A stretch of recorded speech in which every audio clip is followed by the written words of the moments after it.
నమస్తే. నేను మీ కుప్ప పద్మిని. ఇన్నాళ్ళు మీ సపోర్ట్‌ని నాకందిస్తూ, మీ ప్రేమని నాకందిస్తున్న ప్రతి ఒక్కరికి కృతజ్ఞతలు.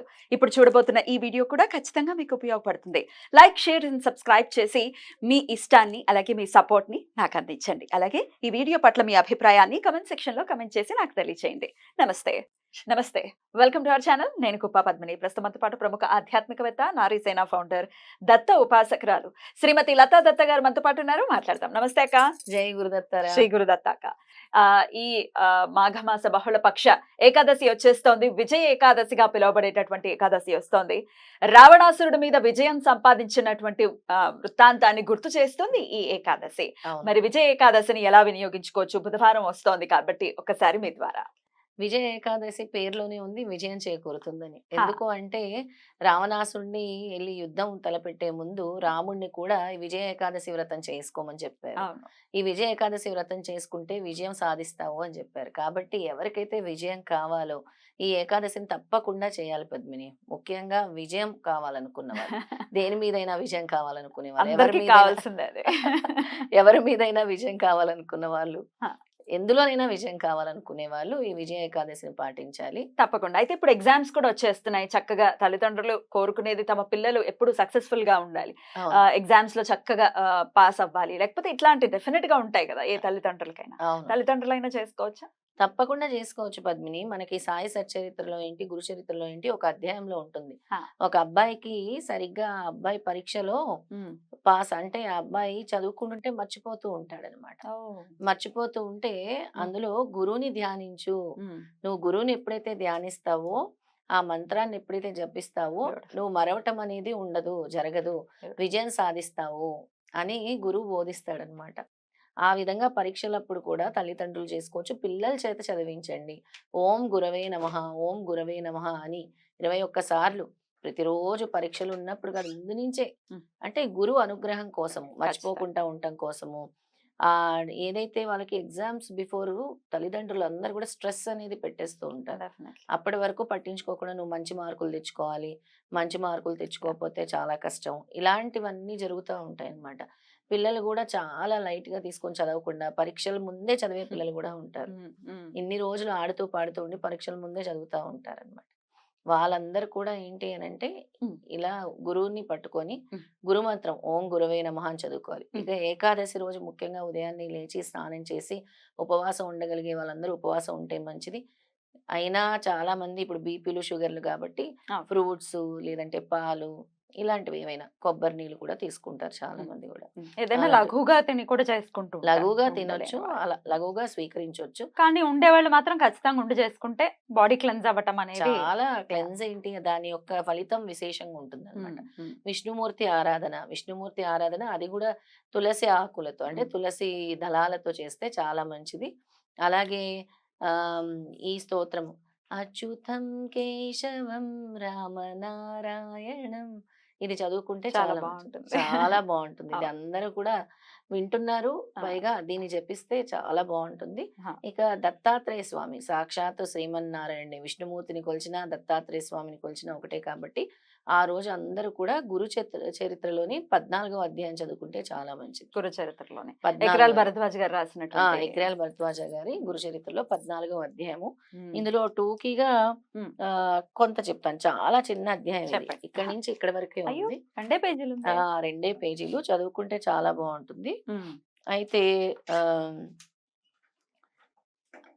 14వ అధ్యాయము శ్రీ గణేశాయ నమః, సరస్వతే నమః, గురుభ్యో నమః. చాలా టూకీగా చెప్తాను. హ్మ్. సాయిన్ దేవుడు శ్రీ గురుని పాదాలెత్తుతూ సద్గురు మీ పాద సేవ వలన నా జన్మ సత్కర్మలు సార్థకమయ్యాయి.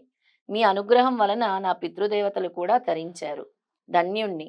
మాయ చేత మానవునిలా కనిపిస్తున్నారే గాని మీరు సాక్షాత్తు భక్తులను ఉద్ధరించడానికి అవతరించిన భగవత్ స్వరూపులే. మీ మహిమ వేదాలకే అంతుబట్టనిది. అట్టి మీ సేవ చేసే అవకాశము నాకు అనుగ్రహించి నా వంశాన్ని పావనం చేశారు. కానీ నాదొక విన్నపం ఉన్నది. ప్రస్తుతము నేనొక కష్టంలో ఉన్నాను అని విన్నవించుకున్నాడు. అంటే ఎవరికైనా కష్టం ఉంటే ఆ రోజు ఈ అధ్యాయం చదివితే పోతదనమాట. అవునా? అలా. ఓకే. వేరే దారి లేక నేనొక యవనరాజు సేవలో ఉన్నాను. అతడు నరరూప రాక్షసుడు. అతడు ప్రతి సంవత్సరం ఒక బ్రాహ్మణుడిని చంపుకు తింటూ ఉంటాడు. ఇంతకు ముందు నాకు కబురు పంపాడు. నేనిప్పుడు అతని వద్దకు వెళ్ళాలి. తప్పదు. నన్ను మీరే కాపాడాలి అన్నాడు. శ్రీగురుడు అతని తలపై చేయి పెట్టి ఆశీర్వదించి, నాయనా భయపడకు. ఆ యవనుడు నిన్నేమీ చేయలేడు. భగవంతుడు సర్వానికి యజమాని. నీవు అతడి చేత సత్కరింపబడి సంతోషంగా తిరిగొస్తావు. నీవు వచ్చేదాకా మేమిక్కడే ఉంటాము. దీర్ఘాయుష్మాన్ భవ అని దీవించారు. అని దీవిస్తారనమాట. సాయందేవుడు శ్రీగురుని మాటలు విని సంతోషంతో యవనరాజు వద్దకు వెళ్ళాడు. తాను కబురు పంపగానే రాకుండా ఆలస్యం చేసినందుకు కోపంతో రాజు అతన్ని చూస్తూనే లోపలికి వెళ్ళిపోయాడు. సాయందేవుడు భయంతో శ్రీగురుని ధ్యానించాడు. అంతఃపురంలోకి వెళ్ళిన యవనుకి అంతలోనే నిష్కారణంగా భయము, చనిపోతానంత బాధ కలిగింది. స్పృహ తప్పి పడిపోయాడు. ఎవరు? ఆ రాజుకి. లోపలికి వెళ్ళగానే రాజు రాజుకి కలిగింది, ఈయనకు కాదు. అప్పుడు అతనికి ఒక స్వప్నం వచ్చింది. ఒక బ్రాహ్మణుడు అతన్ని ముక్కలు ముక్కలుగా కోస్తున్నట్లు స్వప్నం వచ్చింది. లోపలికి వెళ్ళి పడిపోయి విపరీతమైన బాధ కలిగింది. అతనికి స్పృహ వచ్చింది. తాను చేస్తున్న హింస ఇతరులకు ఎంత బాధాకరమో తెలిసి వచ్చింది. స్వప్నం ద్వారా భగవంతుడు ఆ కర్మను తీసేసాడనమాట. అంటే లేదంటే సాయం దేవుణ్ణి కూడా చంపేస్తా అన్నాడు కదా. అంటే ప్రతిసారి కూడా ఒక బ్రాహ్మణుడిని ఎంచుకొని మరీ చంపుతున్నాడు అనమాట ఆ యవనరాజు. పశ్చాత్తాపంతో అతడు బయటకు వచ్చి సాయం దేవుని పాదాలపై పడి, అయ్యా మిమ్మల్ని నేను పిలిపించలేదే, మీరు ఇంటికి వెళ్ళవచ్చు అని వస్త్రభూషణాధారులతో ఘనంగా సత్కరించి పంపాడు. సాయందేవుడు శ్రీ గురుని కృపకు పట్టరాని ఆనందంతో త్వరగా తన గ్రామం చేరి శ్రీ గురునితో జరిగిందంతా చెప్పారు. ఆయన సంతోషించి, నాయనా మేము పుణ్యతీర్థాలు దర్శిస్తూ దక్షిణ దిక్కుగా వెళ్తాము. అతడు నమస్కరించి, స్వామి నాకు మీరు ప్రసాదించిన ఈ జీవిత శేషాన్ని మీకే అంకితం చేద్దామనుకుంటున్నాను. మీకే సేవ చేసి అంకితం చేద్దామనుకుంటున్నాను. మీ పాద సన్నిధి విడిచి బ్రతకలేను. నన్ను విడిచిపెట్టి వెళ్ళవద్దు అని అడిగాడు. శ్రీగురుడు, నాయనా నాకు ఆత్మసమర్పణం చేసుకున్నావు. నీ అభిష్టం నెరవేరుతుంది. మేము ఒక పని మీద వెళ్తున్నాము. 16 సంవత్సరాలకు మళ్ళీ మేము వచ్చి ఈ గ్రామానికి దగ్గరలోనే నివసిస్తాం. నీవు అప్పుడు సకుటుంబంగా వచ్చి దర్శించుకోవచ్చు. అంతవరకు ఇక్కడే సుఖంగా ఉండు అని ఆశీర్వదించారు. అని ఆశీర్వదించి శ్రీగురుడు వెళ్ళిపోయారనమాట. ఇది శ్రీ దత్తాయ గురువే నమః, శ్రీపా శ్రీవల్లభాయ నమః, శ్రీ నరసింహ సరస్వతి నమః.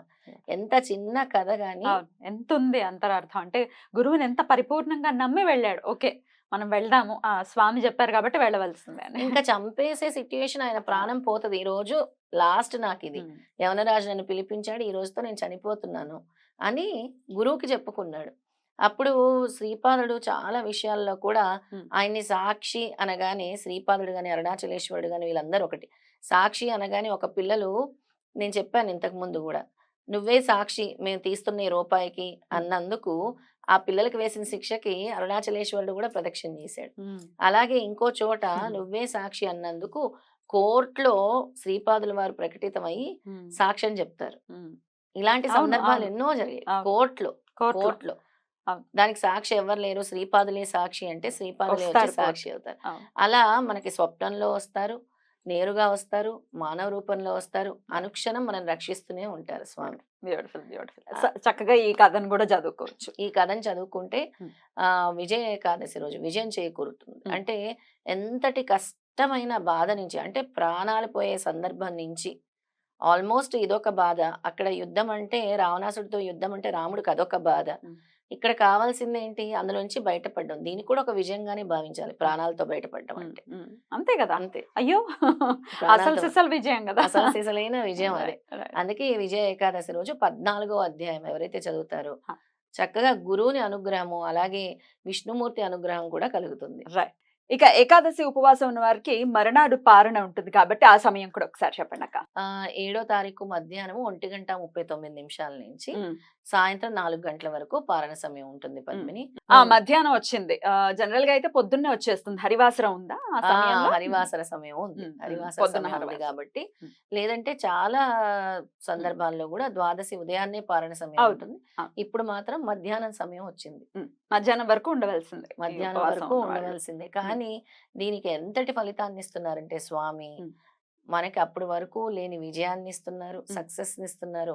అలాగే మీరు దీర్ఘకాలికంగా, అంటే ఈ ఉపవాసం వల్ల దీర్ఘకాలికంగా జరగట్లేదు అనుకునేవి కూడా జరుగుతాయి. మన పనులు అన్ని కూడా Right. కోరికలు కూడా తీరుతాయి. రైట్, అద్భుతం. సో చాలా చాలా అద్భుతమైనటువంటి ఏకాదశి వస్తోంది కాబట్టి మాఘమాసం చాలా పవిత్రమైనటువంటి మాసము, విష్ణుమూర్తికి అత్యంత ప్రీతికరమైనటువంటి మాసంగా కూడా చెప్తూ ఉంటారు. అవును. ఖచ్చితంగా ఏకాదశి ఉపవాసాన్ని, ఏకాదశిని వినియోగించుకుని విజయాలు మన వాళ్ళందరికీ కలగాలని మనస్ఫూర్తిగా కోరుకుంటూ చాలా చక్కగా వివరించారు. థ్యాంక్ యూ సో మచ్ అక్క. నమస్తే. జై గురుదత్త. శ్రీ గురుదత్త.